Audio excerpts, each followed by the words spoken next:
Okay, the next presentation is insects. Insects part 1. I do have another insects presentation that comes from a slightly different perspective that will be for next week. So there's an entire class on the integrated pest management principles in entomology, or entomology, the study of insects. And so you could look at the ABT 80 series of courses, and we have an insect or entomology course, we have a plant pathology course, and a weed science course. And so for this, maybe some of you will take those courses, maybe some of you won't. And no doubt some of you will not take that entomology, IPM principles in entomology class. And so I'm cramming kind of the essentials of an overview of an entomology class into a single lecture. So what distinguishes an insect? Insects are organisms that have 3 body parts or body sections. They are animals. They have a head, a thorax, and an abdomen. Those are the 3 body parts. You need to know those. They have 6 legs and 3 pairs, although it can vary at different stages of their life cycle. The adults that haven't had some accident will have 6 legs or 3 pairs of legs. Spiders have 8 legs and 2 body parts. So spiders or other arachnids in the spider-related category are not insects, even though they are related, just like crabs and other types of arthropods. They are not insects. Most insects have a single pair of antennae, but that can also vary a little bit. They all have an exoskeleton, meaning their skeleton is on the outside. And that provides a tremendous advantage for them at their scale of size. For small organisms, small animals living at the size of insects, the exoskeleton is like wearing a permanent shield of armor, but it has a disadvantage as well. You have to shed the exoskeleton to grow. And so they have to go through a molting period where they shed, they crawl out of their exoskeleton, they grow, and they exude and create a new skeleton structure that hardens. So they're vulnerable during that molting period, but it's very, very successful. They also have highly specialized mouth parts. Unlike most animals that we're familiar with, they have a fairly straightforward mouth. Some unique types of mouths, like birds, have many, many variations on a beak that allows them to feed and do other activities. But insects have highly, highly specialized parts that are almost like extra pairs of hands or other appendages that allow them to do things in certain cases. So very complicated mouth parts that can be very simple at first glance. Some of the piercing, sucking insects, they have a more like a needle-like proboscis that can be poked in to feed on whatever their food source is. But on closer examination, even a proboscis is very much more complicated than it might appear at first. So insects are a class in the phylum Arthropoda. So remember, kingdom, phylum, class, order, family, genus, species. King Philip came over from Great Spain, or King Philip cultivated only fresh green spinach. So kingdom, phylum, the phylum is Arthropoda, the joint foot, and they are a class, kingdom, phylum, class, Insecta. So there are other classes that are important, but the insects is a very broad category within Arthropoda. Arthropod means joint foot in reference to their exoskeleton structure, that they have these jointed exoskeletons that provide their walking or moving jointed type of exoskeleton. And there are certain classes that are very important. And we're going to focus on one class in particular, the class Insecta, the insects. That's going to be the main focus. But I want you to at least be aware of some of these other important classes of Arthropoda. The first one, I'm sure you must have heard of, Arachnida, the arachnids.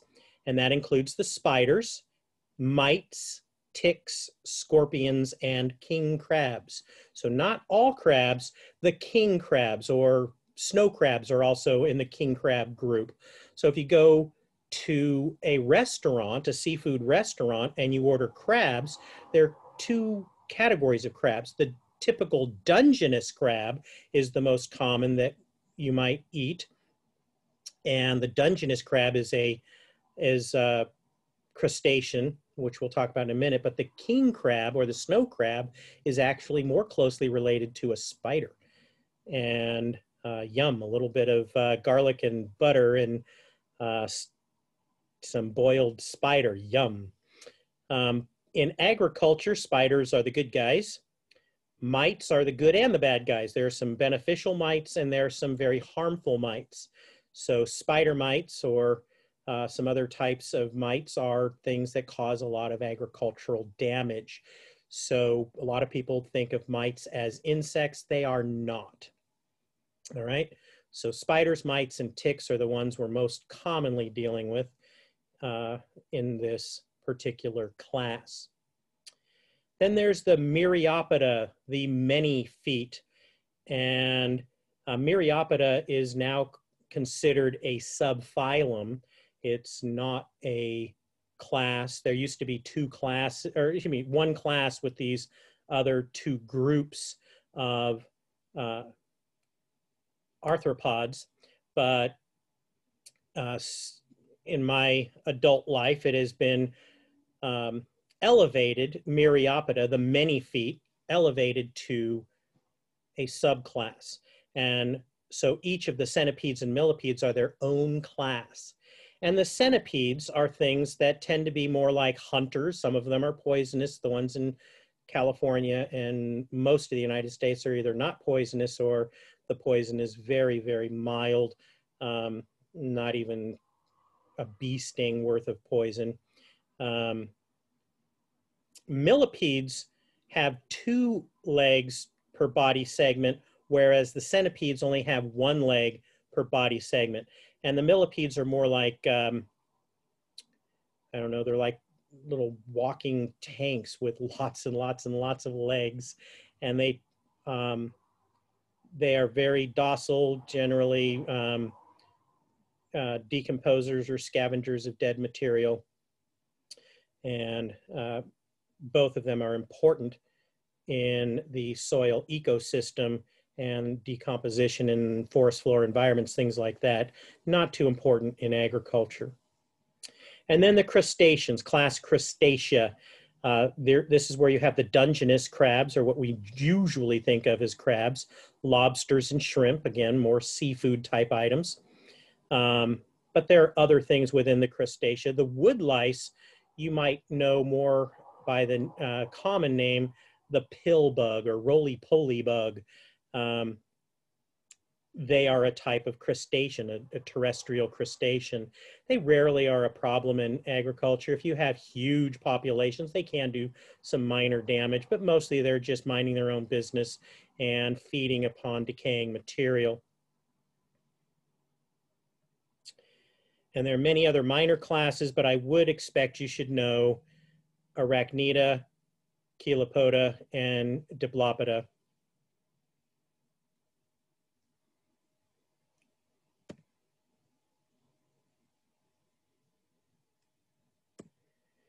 So the study of insects, I've used this word already, entomology, ento referring to insects, and ology, the scientific study of.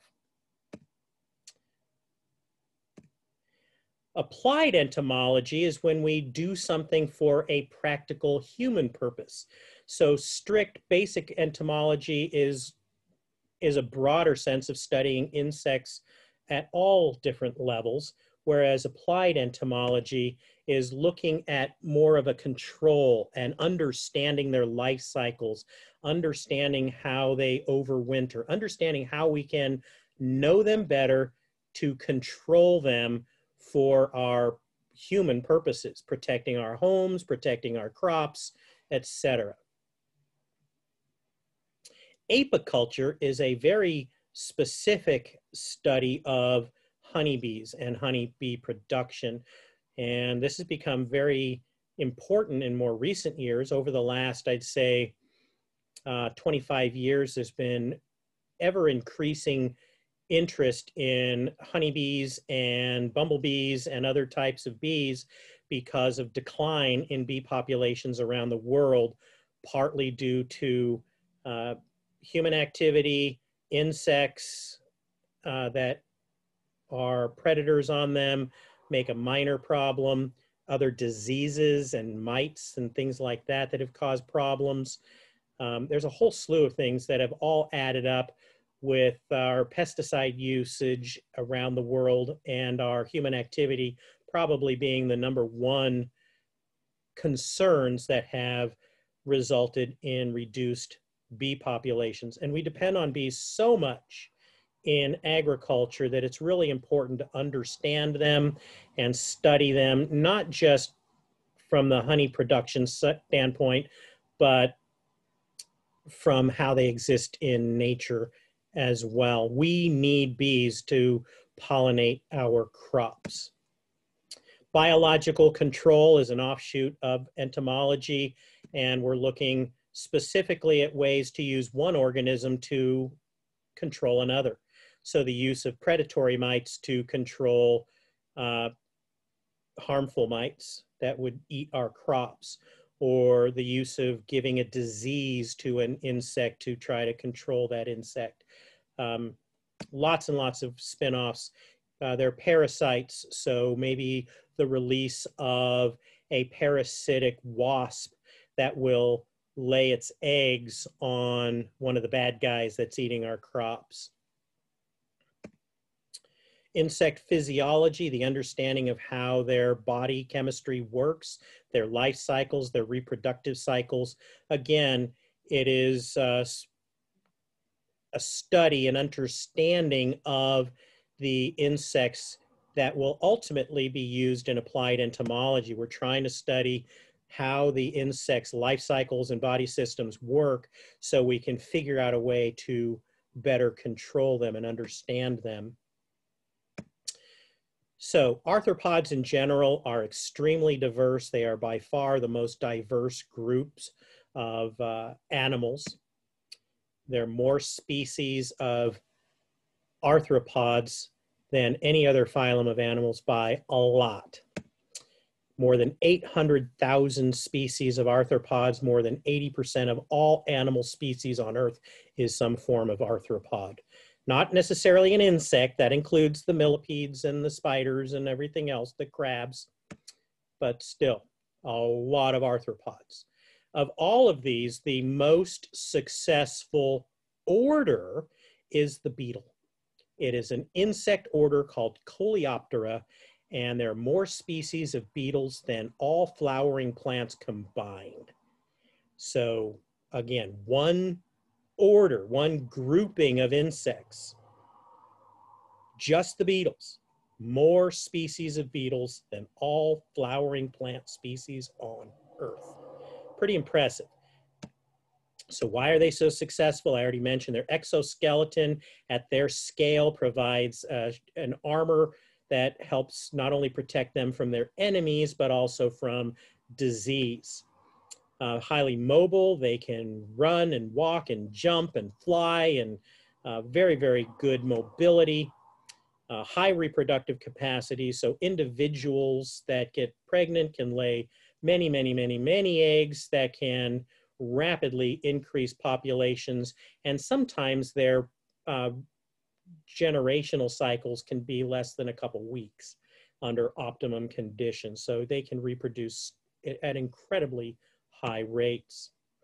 They also have complex metamorphosis systems that allow them 2 or more stages in their life cycle. So moths and butterflies, for example, have the adult winged flying moth and butterfly, but the larvae are the juvenile or young form. The larvae are a different form that feed on the plants. And these 2 life cycles give them some advantages, not only in conquering multiple niches in their environment, but also providing some level of protection against certain predators that might go after one stage of the life cycle, but not necessarily another stage of their life cycle in their metamorphosis.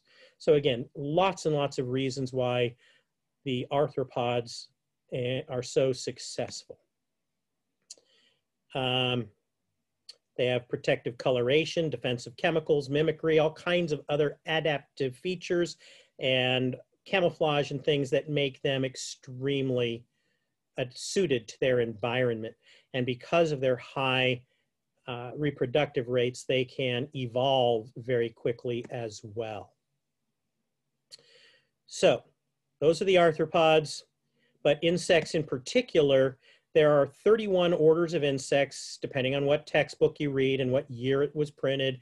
This might go up or down periodically, depending on how the insect taxonomists determine to combine or separate different groups. So that's not a hard and fast number. I wouldn't ask you specifically to answer on a test, how many insect orders are there? I'll ask you some questions about specific orders. But each of these insect orders is distinct with recognizable characteristics that group them in an important way that make it valuable to us as either agriculturalists or scientists to understand them. When we study plants, we generally study them families, one level further down.